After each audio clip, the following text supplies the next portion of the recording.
Hi there, it's me, Teacher Mike from PhuketPals.org. Welcome back to another video.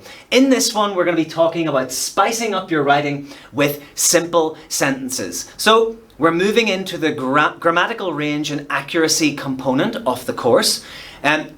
Grammatical range and accuracy is one of the 4 band descriptors that the examiner will use to mark your IELTS essay task 2. It's worth 25%, so it's good to listen up for this, okay? Grammatical range means the variety of sentences that you use in your essay. So do you use the same structure again and again repetitively, or do you mix it all up in your essay and use a variety of different sentence types and structures? That's what you need to do, okay? Grammatical accuracy is just your grammar itself. Do you use verb tenses correctly? Subject-verb agreement, punctuation, apostrophes, and all of that grammatical stuff that we can, you know what it is, and we'll kind of do more work on it at a later time.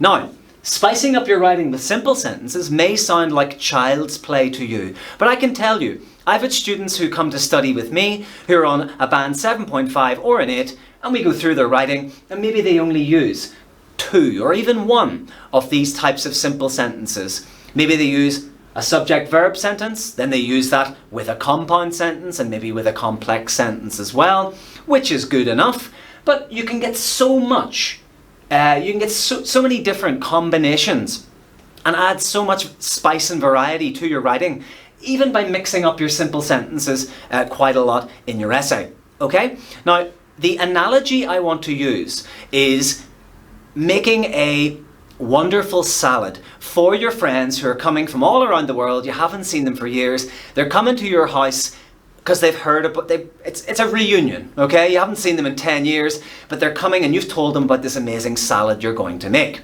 Now, what will happen if you only put in tomatoes into your salad and you hand it to your friends? What will they think? They'll think, boring. What was all this talk about an amazing salad? You're boring. What is this? Who is this fraud? Who's this prankster? Okay? Well, that's like only using a subject-verb sentence in your IELTS writing task 2 essay. Your essay will be dull, it'll be boring, and it'll be just something you don't want to get involved with, okay? But then think about this. You throw in some lettuce, some tomatoes, and maybe even some sauce on top. This would be like using a subject-verb sentence, subject-verb-verb, and maybe even subject-subject-verb, simple sentences in your essay. Okay, so suddenly your salad's getting more interesting. Suddenly it is beginning to spice up. Okay, you got some chili powder in there perhaps, and things are starting to heat up. The essay's becoming the sentence structure's becoming more complex, more interesting to read, etc. So the more different types of sentence structure we add, just like the more we add to our salad, the more interesting it becomes, okay? The spicier it becomes, the more delicious it becomes, okay? You get the analogy here. You have to add variety to get the points, okay? So let's go through the different types of simple sentence. There are 4 different types. 1, subject and a verb. 2, subject, verb, verb. 3, subject, subject, verb. And number 4, subject, subject, verb, and a verb, okay? So let's look then. Subject and a verb. Globalization affects our world in numerous ways. Globalization affects our world in numerous ways, okay? Globalization being the subject, affect being the verb. Please note, one of the most common mistakes, I think, in writing at all levels, even up university plus, even in the workplace, is this one here, okay? When it's a verb, it's an A, okay? When it's a noun, it's an E, okay? So the verb is always an A. Globalization, verb, affect, so not an E, okay? Subject, verb, verb here. What you can see here is called a compound verb. 2 verbs together, so subject and 2 verbs together. Globalization affects our world in numerous ways and is a subject of fascination for economists, okay? Globalization affects our world in numerous ways and is a subject of fascination for economists. Again, when you have a compound verb or a compound subject, as we have here, the word and must separate the 2, okay? And we have the verb then after and. You can see it subject, verb, and and then verb again. Subject, subject, verb. Okay. Here, sorry, subject, verb, and verb. Okay, subject, verb, verb. Apologies. Then we have a compound subject here. So economists and political scientists analyze global economic data to find trends. Economists and political scientists analyze global economic data to find trends. Okay, so we have a subject, then we have it's our compound subject here, so and in between, second subject, political scientists, then our lovely verb here, and then the rest of the sentence. Okay, so that's a subject, subject, verb sentence. Okay, simple sentence.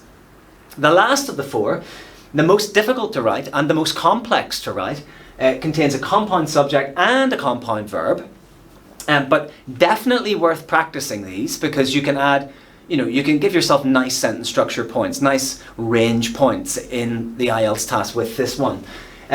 Economists and political scientists analyze global economic data to find trends and record their findings in economic journals.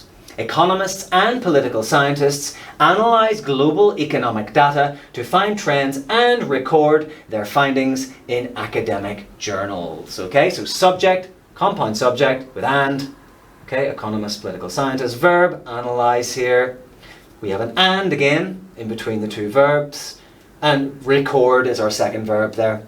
And then we finish it off. Okay, so they're the four types of simple sentence.